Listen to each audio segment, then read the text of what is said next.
सेठ बड़ा धार्मिक और संपन्न था। एक बार उसने अपने घर पर पूजा पाठ रखी और पूरे शहर को न्योता दिया। पूजा पाठ के लिए बनारस से एक विद्वान शास्त्री जी को बुलाया गया और खान पान की भी व्यवस्था के लिए शुद्ध घी के भोजन की व्यवस्था की गई, जिसको बनाने के लिए एक महिला जो पास के गांव में रहती थी उसको सुपुर्द कर दिया गया। शास्त्री जी कथा आरंभ करते हैं, गायत्री मंत्र का जाप करते हैं और उसकी महिमा बताते हैं और उसके बाद हवन पाठ इत्यादि होता है।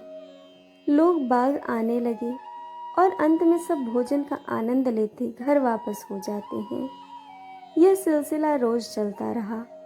भोज्य प्रसाद बनाने वाली महिला बड़ी कुशल थी। वो अपना काम करके बीच बीच में कथा आदि सुन लिया करती थी।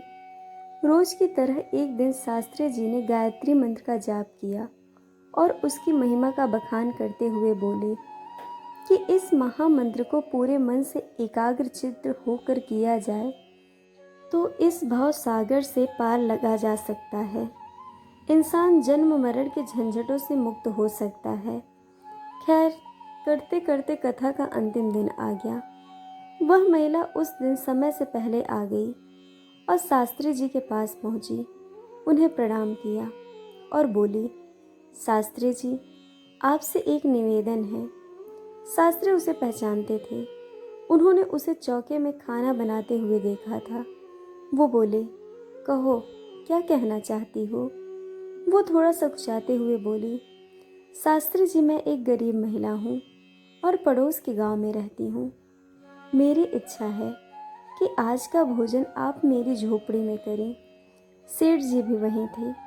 वो थोड़ा क्रोधित हुए, लेकिन शास्त्री जी ने बीच में उन्हें रोकते हुए उसका निमंत्रण स्वीकार कर लिया और बोले, आप तो अन्नपूर्णा हैं। आपने इतने दिनों तक स्वादिष्ट भोजन करवाया। मैं आपके साथ कथा के बाद चलूँगा। वो महिला प्रसन्न हो गई और काम में व्यस्त हो गई। कथा खत्म हुई और वो शास्त्री जी के समक्ष पहुंच गई। वायदे के अनुसार वो चल पड़े। गांव की सीमा की पहुंच पर गए तो देखा सामने एक नदी है। शास्त्री जी ठिठक कर रुक गए। बारिश का मौसम होने के कारण नदी उफान पर थी। कहीं कोई नाव भी नहीं दिख रही थी। शास्त्री जी को रुकता देख महिला ने अपने वस्त्रों को ठीक करके अपने शरीर पर लपेट लिया।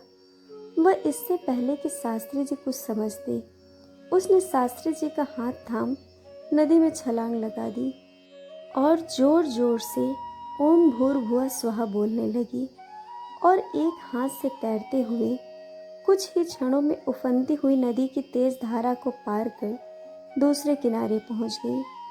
शास्त्री जी पूरे भीग गए और क्रोध में बोले, मूर्ख औरत, ये क्या पागलपन था? अगर डूब जाते तो? महिला बड़े आत्मविश्वास से बोली, शास्त्री जी डूब कैसे जाते? आपका बताया मंत्र तो साथ था। मैं तो पिछले 10 दिनों से इसी तरह नदी पार करके आती और जाती हूँ। शास्त्री जी बोले, क्या मतलब? महिला बोली कि आप ही ने तो कहा था कि इस मंत्र से भव सागर पार किया जा सकता है, लेकिन इससे कठिन शब्द मुझे याद नहीं हुए। बस मुझे ओम भूर्भुवः स्वः याद रह गया। तो मैंने सोचा, भव सागर तो निश्चय ही बहुत विशाल होगा जिसे इस मंत्र से पार किया जा सकता है। तो क्या आधा मंत्र से छोटी सी नदी पार नहीं होगी? और मैंने पूरी एकाग्रता से इसका जाप करते हुए नदी सही सलामत पार कर ली। बस फिर क्या था, मैंने रोज़ के 20 पैसे इसी तरह बचाए और आपके लिए अपने घर आज की रसोई तैयार की। शास्त्री जी का क्रोध व झुंझलाहट अब तक समाप्त हो चुका था। किंग कर्तव्य विमूढ़ उसकी बातों को सुनकर उनकी आंखों में आंसू हो आ गए और बोले, माँ, मैंने अनगिनत बार इस मंत्र का जाप किया, पाठ किया और इसकी महिमा बतलाई, पर तेरे विश्वास के आगे सब बेसबब है। इस मंत्र का जाप जितनी श्रद्धा से तूने किया उसके आगे मैं नतमस्तक हूँ, तो धन्य है। कहकर उन्होंने महिला के चरण स्पर्श किए उस महिला को कुछ समझ नहीं आ रहा था। वो खड़ी की खड़ी रह गई। शास्त्री जी भाव विभोर से आगे बढ़ गए। वो पीछे मुड़कर बोले, माँ, चलो भोजन नहीं कराओगी? बहुत भूख लगी है। दोस्तों, आपको कहानी कैसी लगी यह हमें कमेंट करके ज़रूर बताइएगा और चैनल को सब्सक्राइब, वीडियो को लाइक शेयर करना बिल्कुल मत भूलिएगा। वीडियो देखने के लिए आप सभी का बहुत बहुत धन्यवाद। जल्द मिलेंगे एक और नई कहानी के साथ।